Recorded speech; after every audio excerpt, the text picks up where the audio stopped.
Hugues Lisan, bonjour. Bonjour. Vous êtes le président de Jaguar Driver Club de France. Voilà, French Jaguar Drivers Club, exactement. Voilà.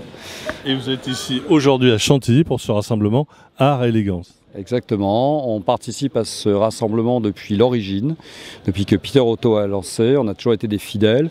C'est un lieu emblématique pour exposer évidemment nos Jaguars historiques, comme vous pouvez le voir. On a un beau panel. Voilà, on a des Jaguars anciennes, de toute époque. De la Type E, de XJ6, XJ... Par des Jaguars d'avant-guerre, puisque vous avez une splendide... marque 4, alors celle-ci est de 1948 mais elle reprend un modèle d'avant-guerre et on va jusqu'à des Jaguars plus récentes comme la Jaguar XJR 6 litres 80 et puis vous avez une Daimler double 6, celle qui est plus récente qui est de 92. Voilà.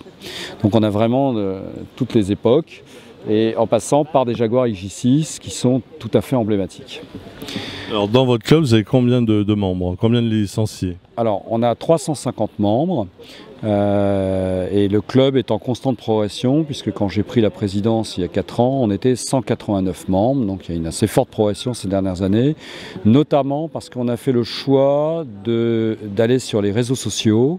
On a un compte Instagram qui est alimenté par beaucoup de ce qu'on appelle des stories. On a un compte Facebook qui est maintenant fort de plusieurs, qui est près de 1000 membres. Et on a une revue en ligne, etc. Donc il y a eu beaucoup de buzz ces dernières années, le club a beaucoup progressé. Voilà. Ça a boosté du coup le... Tout à fait, tout à fait. Et vous participez à des réunions bien sûr? Alors on est un club en fait de passionnés, passionnés de Jaguar. La vocation d'un club c'est de proposer des événements à ses membres. Donc on propose des rallyes, on propose ce qu'on appelle des Jaguars en balade qui sont des formats courts d'une journée. On propose voilà, des événements de type art élégance. On est évidemment présent à Retromobile. On sera présent à Époque Auto début novembre. Donc voilà, je dirais le but du club, c'est de proposer en permanence des manifestations. On en propose 1 à 2 par mois. Et donc les membres peuvent se réunir et partager leur passion autour de ces événements. Oui, c'est un club actif qui propose beaucoup d'activités à ses membres.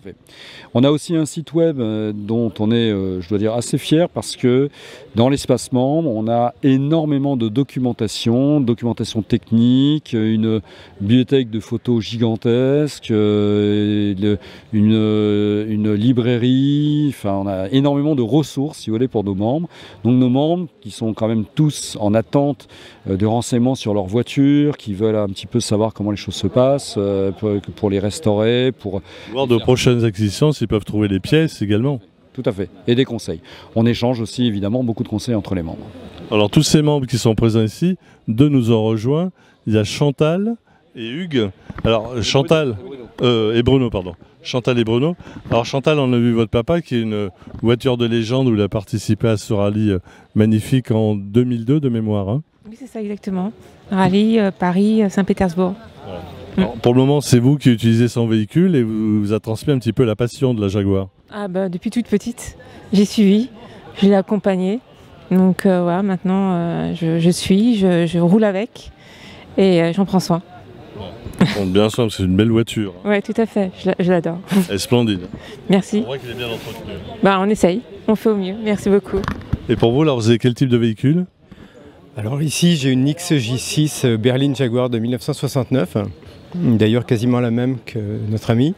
J'ai 3 Jaguars en tout. Ma première, je l'ai achetée à une 30aine d'années, mais je suis passionné depuis que je suis enfant. Voilà. C'est vraiment une passion d'enfant, réalisée désormais. Et je suis ravi de faire partie du club depuis très peu de temps, en fait, depuis 3 ans. Et je reconnais l'effort d'Hugues et du bureau et des membres, d'ailleurs, dont je fais partie maintenant. D'ailleurs, bureau m'a fait confiance pour moderniser le club, pour inclure des dames, des compagnes de membres qui sont plutôt des hommes, vous en vous doutez.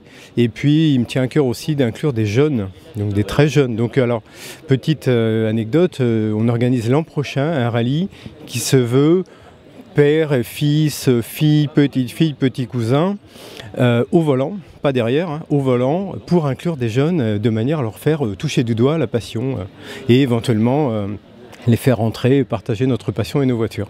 Un peu comme fait Ferrari dans le temps où c'était père et fils qui se passaient le volant de la voiture. Exactement, voilà, le club Bugatti fait ça également, parce qu'ils ont le souci de la transmission, et nous avons aussi cette conscience et l'envie de partager globalement. Donc c'est un club très ouvert aux jeunes. On a rencontré 2 jeunes tout à l'heure qui sont peut-être des futurs membres, hein, on verra.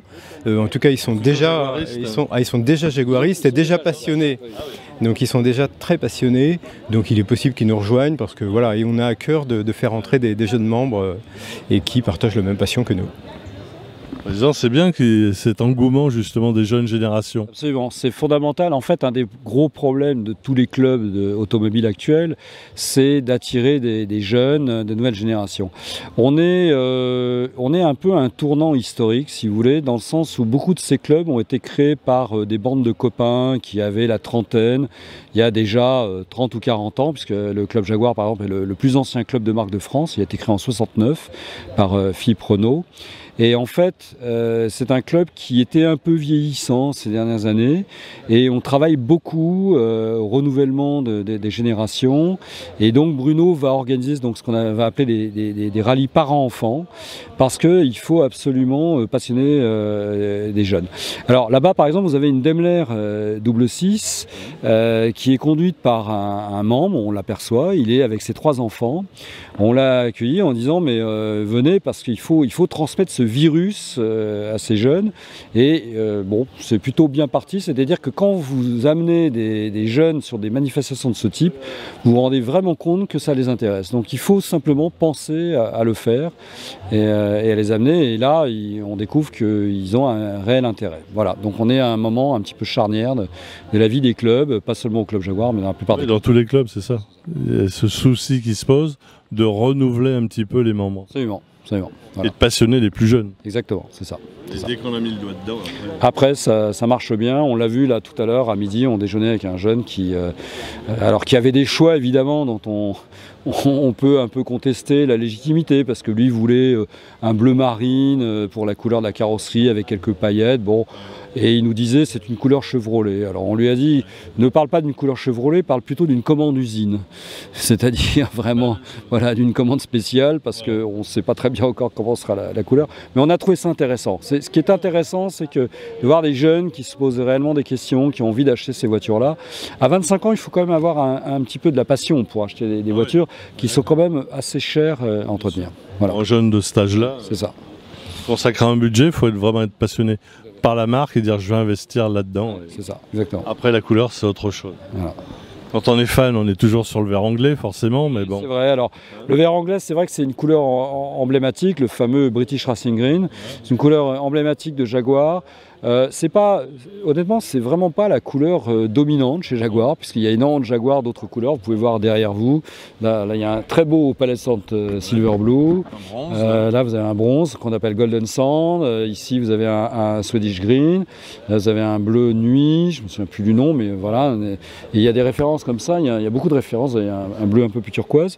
Mais c'est vrai que ce vert anglais, le British Racing Green, est vraiment un vert emblématique de la marque. Quand on passe à Jaguar, on pense en premier au fameux vert anglais. C'est vrai. C'est vrai. Quel que soit le modèle. C'est vrai, puisque dans les années 50, Jaguar a gagné 5 fois le Mans avec des Jaguars type C et type D qui étaient British Racing Green. Voilà. Donc ça colle à la peau, à la légende de Jaguar. C'est ça. Bon, Président, merci. Merci à vous. Et on se retrouvera sur d'autres manifestations, bien sûr. Bien volontiers. Merci beaucoup. Merci à vous. Merci. Au revoir.